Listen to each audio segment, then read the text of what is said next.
All right, let's talk about IFRS S2. It's being called the management accountant's new climate mandate. And you know what? That's not an exaggeration. This is a really big deal. So let me just start by asking you a question, straight up. What are your company's Scope 3 greenhouse gas emissions? Yeah, that one. It's a question that's moving from some niche sustainability meeting right into the C-suite. And if you don't have an answer right now, well, you're going to need one and fast. And why is that? It's because the entire landscape of climate reporting is going through a massive fundamental shift. For a while now, we'd had the TCFD, which was basically a voluntary framework. A strong suggestion, let's say. But what's happening now with IFRS S2 is a move from voluntary to mandatory. This isn't a nice to have anymore. It's quickly becoming a requirement. And just look at the scope of what they're asking for. It is comprehensive.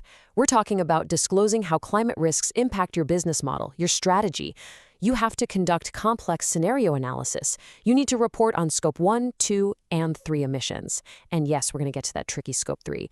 On top of that, you need to set clear targets and detail exactly who is overseeing all of this. It's a lot.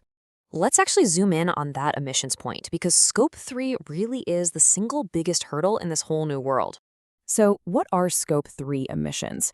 The simplest way to think about it is it's everything that happens outside your own four walls.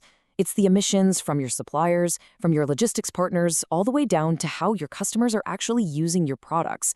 It's a massive, sprawling data universe that you don't directly control. And here's the crucial point. A standards board can set the rules, but who has to actually go out, gather all this messy data, and verify it? The practical, operational burden lands squarely on the shoulders of the finance and accounting teams. It falls on you. And this is a huge operational challenge. Why? Well, for starters, the data you need lives in somebody else's systems. It comes in all sorts of inconsistent formats, and good luck getting clean, audit-ready documentation. It just doesn't exist yet. You're essentially being asked to build brand new data pipelines from scratch.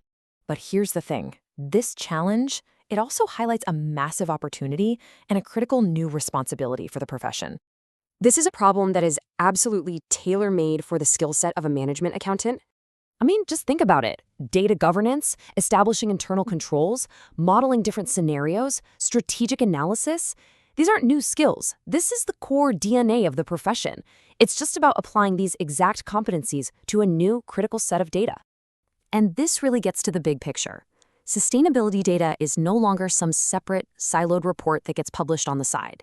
It is moving directly into the financial reporting ecosystem, and it has to have the exact same level of rigor and control as your financials. So, all of this leads to one final vital question about the future of this role. Because look, the question is not whether this is going to affect your role. That ship has already sailed. This change is here, and it is reshaping responsibilities as we speak. The real question is whether you will be given the resources to meet the expectations now being placed upon you. The accounting profession is perfectly equipped with the skills to handle this.